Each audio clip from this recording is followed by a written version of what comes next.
Can you believe it? The CX-9 first came out, made its world debut in 2006. In 2016, it was redesigned. And now, welcome inside the 2017 Mazda CX-9, which comes in 4 trim levels. There's the Sport, Touring, Grand Touring, and Signature. And you have the option of all-wheel drive and front-wheel drive in all of them except the Signature. That's the top trim level. And that one, you only have all-wheel drive available. We have the Grand Touring in all-wheel drive.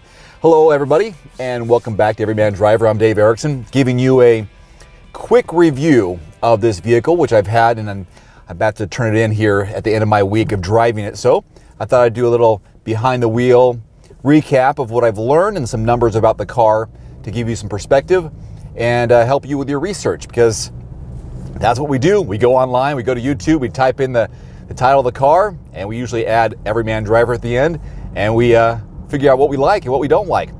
So with this one, is interesting. One engine option.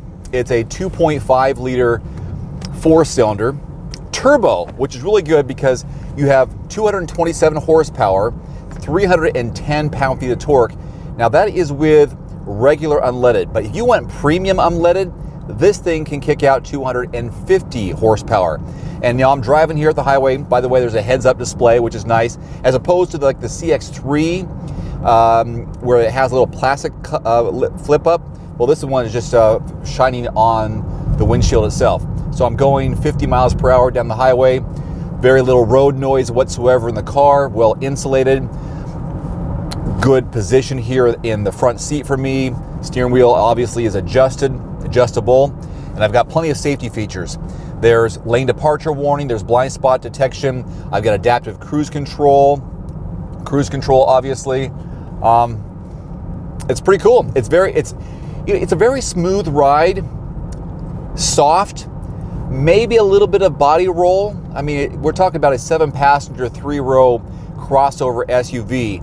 There's some sportiness to it, but not something that says, oh my gosh, I'm in a sporty SUV. No, you're still in a nice full mid-sized SUV driving around, and there's good security and comfort behind the wheel, and maybe a little body roll when you're going around corners.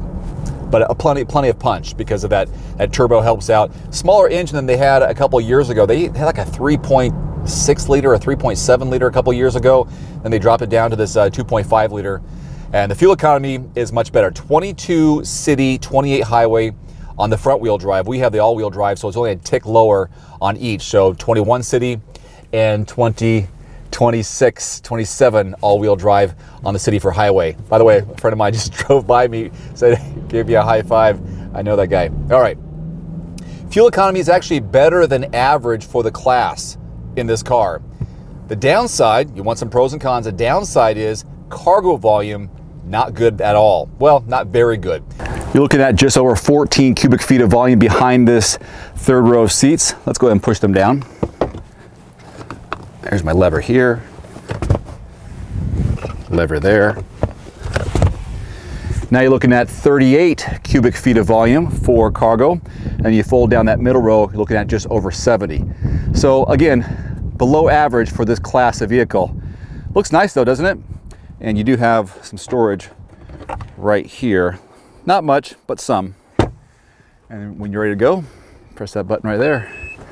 It closes down, hands-free. Back to this engine and the turbo. You know, we're talking about 310 pound-feet of torque. This does have a towing capacity of 3,500 pounds.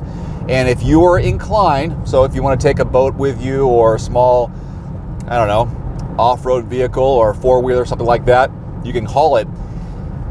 Off-road, 8.8 inches of ground clearance on the vehicle. So I did do a 2016 off-road review in the CX-9, so you can check that out. Just type in 2016 CX-9 off-road Everyman Driver. You'll find that video. I also did a review of the 2016 version as well. Please forgive my squinting as I give you a backseat legroom and headroom demo from a guy who is 5'11". Now, the driver's seat is where I had it, and here's how much room I have between my knees and the back of the seat. Now, there is a positive here because that doesn't seem like a whole bunch, but I do have the ability to slide the seat back and forward.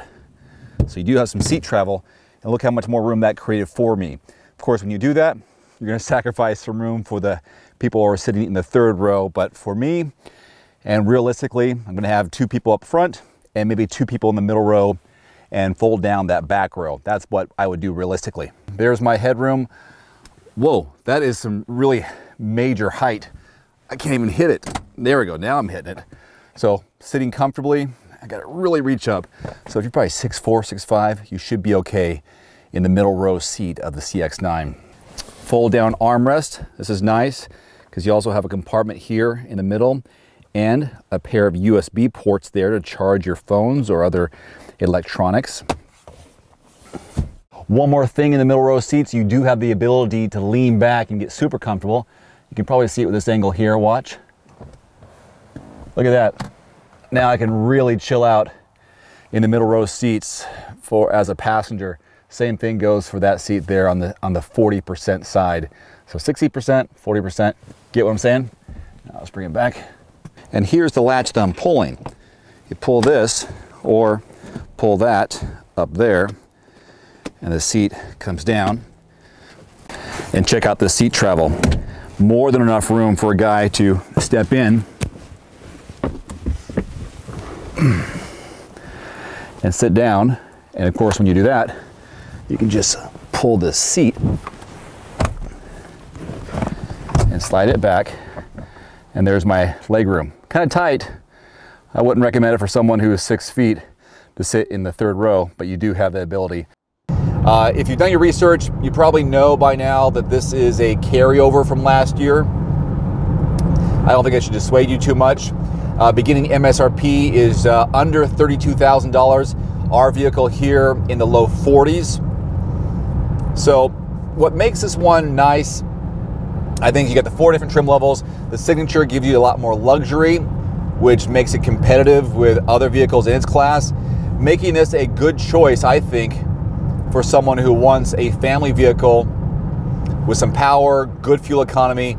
You're gonna, sacrifice a little bit in the cargo volume, but I like it. And overall, it's an attractive vehicle, inside and out. I'm looking at the complete cabin here and the infotainment system. You have a 7 and 8-inch screen available for the touchscreen, which is not touchscreen while you're driving, only when you're parked or stopped. Everything is controlled down by this dial below. And where this sits is perfect. You got your armrest, you got your navigation dial here with like 3 or 4 buttons, not too much to complicate you with. There's a sport mode on this car.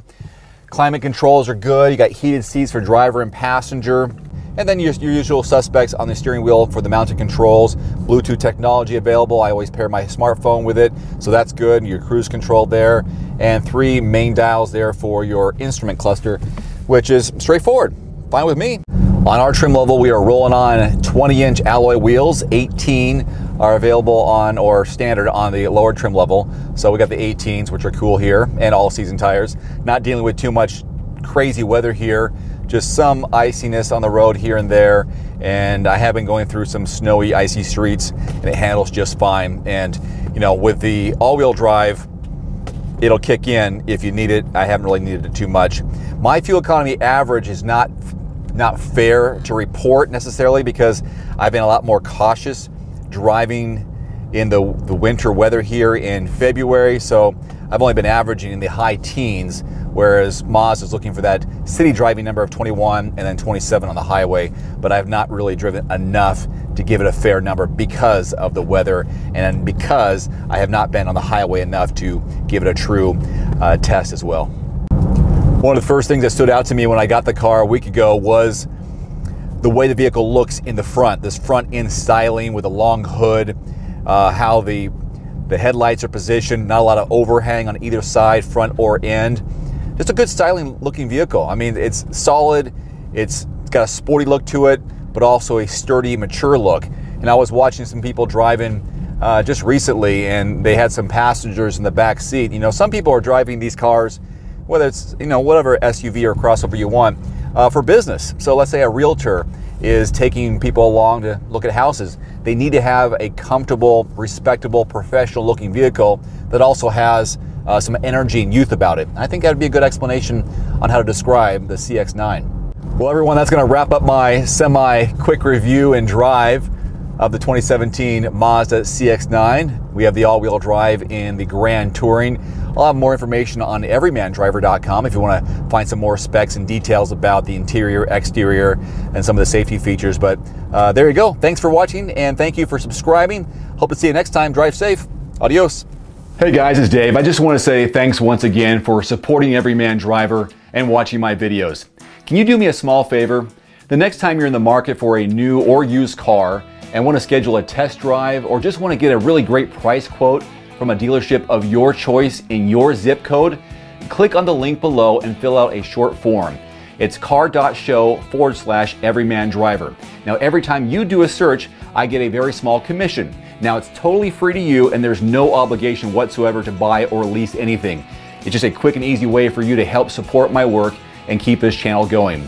There's also a free phone number, 844-765-0610, and you can talk to a car segment specialist for car shopping advice and direction. That call is also free to you. The link again, car.show/everymandriver. I'd really appreciate it. Thanks again.